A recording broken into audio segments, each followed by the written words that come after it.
Yesterday, I did have another sick calf. I had another calf. Okay, so yesterday was kind of an interesting situation because I put this peanut hay out here for him, and I was taking a look at him, and on a piece of paper, it was like it looked like a good idea, right? Oh, these animals are probably not going to eat until they're completely full, so I'll give them the peanut hay, and they can just eat it as much of it as they want, and everything's going to be good, and everything's just going to be rainbows and sunshine. But what actually ended up happening was that this peanut hay, the animals, my big animals, the ones that know what it is, they ran over there and they ate until they started bloating. I actually had my knife in my pocket yesterday because I thought one of my calves was going to drop dead from bloating. I thought I was going to have to open up her gut.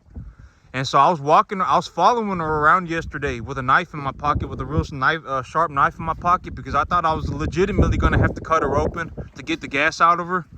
But she's still alive and everything okay. She's actually right there. I can see her from here. But what actually ended up happening was that the big animals, my big animals, the ones that know what the peanut hay is and they really like it, they ran over there and they just stuffed their face. I mean, they just ate until they were just so full. They were scouring all over the place. One of my animals looked like she was gonna die. These smaller animals, about 10 of them.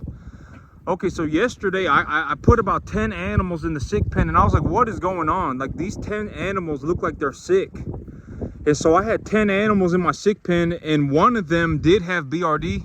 I was following her around, and it sounded like it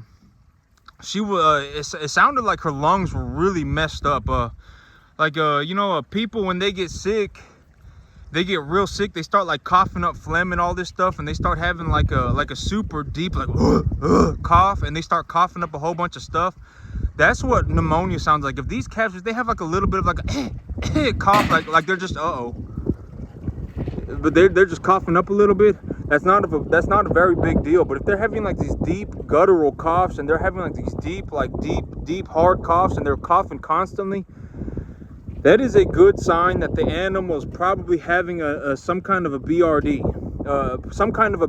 event. And so yesterday I did get another animal medicated.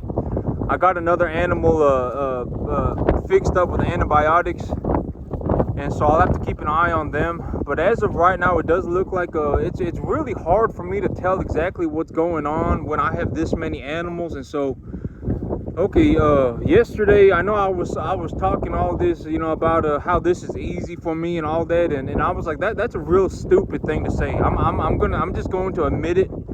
Me saying that this is very easy for me is very stupid for me to say, because even if I think it's easy, here's the thing, is that I should never think that this is easy, because this is extremely difficult. And if I start walking around thinking this is easy, I'm gonna mess up. And if I mess up, it's gonna cost me a lot of money. Because the reality of the cattle business is, if I buy 50 calves like this, and if I have, so here's how the numbers work out, because one of these animals, I buy them at $750, right? And my plan is to sell them at about $1,600, at about $1,600. And I'll maybe maybe it'll cost me about $1,200, so I'll make about $400 at the end of the day. But here's how the numbers work out, is that if I lose an animal, not only do I lose the $750 that I put into the animal, but I also lose the $1,500 that I could have made by selling the animal. And so if I start losing 5, 6, 7, 8, 9, 10 animals, I start going underwater very fast. And I purchased the top of the line calves. And so these calves, I paid a premium dollar for them. I paid a lot of money for them. And so far, I mean, these animals, they do look good. These animals, I would say that they are.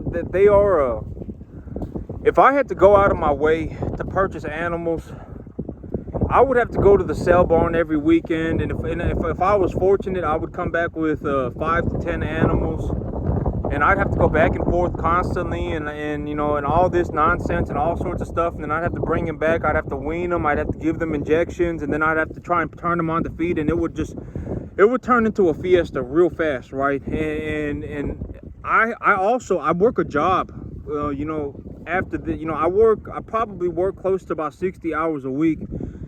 at a job. You know, like I can't just stand here all day. And so, you know, I had to. I'm not gonna say I had, because these super like definitive statements, I don't believe in them. Like, oh, I had to do this, or I wasn't. No, I don't believe in that kind of stuff at all. You know, I chose to purchase animals that already had their injections, that were already weaned, etc., etc. And so I am going to have to be at work all day tomorrow, and so I brought in enough creep feed to feed these animals 2% of their 2% of their diet a day, in just creep feed. And the good thing about creep feed is that it's in these. I would walk up there and show you, but if you just go on Google and you type in 3/8 creep feed, it's like these pellets, these big old pellets, and it's hard for these animals to chew on it. And so it's got all of their vitamins and all the stuff that they need. But after they'll eat it, and they'll eat it, and they'll eat it, and then after a while they'll stop eating it, because it's just I guess it hurts their mouth, and it's hard for them to chew on and stuff like that. And so I brought in enough creep feed to put these animals on creep feed yesterday. But yesterday, one big thing that I did yesterday was that my animals, they were just okay. So here's one thing that I learned this time around, running these calves, running 50 new cattle at the same time, is that these cattle, they're small and they don't know what food is. Like, they don't know what this peanut hay is. They don't know what this soybean hay is. They don't know what this corn that I'm putting in front of them is. They don't know what this corn stalk bale is, etc., etc. And so yesterday I had almost 10 animals put away in my sick pen. I had 10 animals put them away in my sick pen, and I was taking a look around, and I was like, what is going on? Like, why do my animals look like this? And I took a look around, and I realized what was happening. And yesterday I realized that my animals were starving. They weren't eating. Like, if these animals, if they start producing a lot of spit out of their mouth and they just look real sucked in, they're not eating properly. That's what's happening. It's not BRD. If they got a lot of foam coming out their mouth and they're just real sucked in, and they just don't look good, they're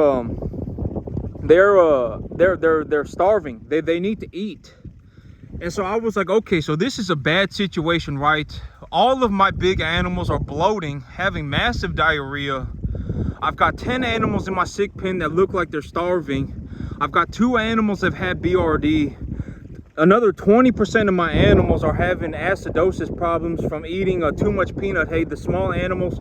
And so I was like, about 70% of my animals right now are having some kind of issue.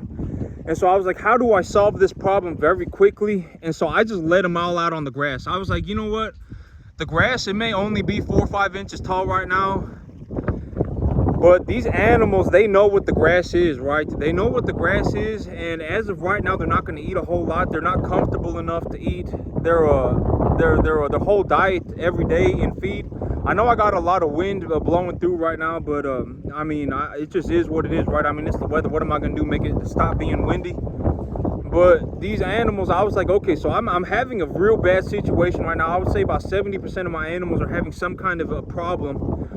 And so I let them back out on the grass. I let them out on the grass because I figured these animals, they know what the grass is, and the grass is plenty good enough. And I let them out on the grass, and they went at it. I mean, they ate. And I'm not seeing any of the foamy mouth stuff going on. I'm not seeing my animals having a miserable time. All of that foamy mouth stuff that was going on yesterday has cleared up. This morning I ordered a whole bunch of bloat guard blocks, and so next week, whenever I put these animals on a real hot grass, I feed them bloat guard. And so this week, about tomorrow, it's supposed to start dumping rain. It's supposed to rain on Wednesday and Thursday. It's supposed to rain pretty hard on Wednesday and Thursday, and I got about 60 pounds of nitrogen on that grass back there, and I also got other fertilizers on that grass. And so I'm going to put these animals on a bloat guard. What I do to, like me, I say this repeatedly, and I say this all the time, but I'm not here to save people. And I'm not. This is just what I do. Like at the end of the day, like it's not like you can do whatever you want, right? I mean, I can do whatever I want. You can do whatever you want. Free country, right? I mean, there's freedom of religion, freedom of speech. You can do all sorts of stuff. I mean, that's one of the beauties of America, right? Is that I can do whatever I want. People can do whatever they want. I'm just saying this is what I do. When I put my animals on a real hot grass, I put them on blow guard. I put them on blow guard until the grass has reached the flag leaf emergent stage. When the grass has reached the flag leaf emergent stage, I will pull the blow guard away, and I'll try to and I'll keep a good eye on my animals to make sure that the bloat is not happening. Because yesterday one of my animals was bloating so bad, I thought I was literally following her around with a sharp knife, waiting for her to collapse. Because if she collapsed, I was gonna cut her gut open to let the gas out. And so, but that's what happens. That's what happened yesterday. This peanut hay was not a very good idea. Me talking about this is easy and all that nonsense, that was me being stupid. I'm never gonna say that again, because this is not easy. You know, operating at this level is almost impossible. This what I'm doing right here, it is almost impossible. If I didn't know what I was doing to this degree, I would have probably had mass cattle fatality by day 5.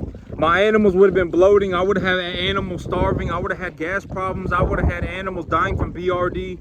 It would have been a disaster. And so I'm never going to say that this is easy ever again, because this is extremely difficult, but I'm very good at it. And I am very capable. I'm a very, very, very capable cattleman. And so even if I think it's easy, I'm never going to say it's easy again.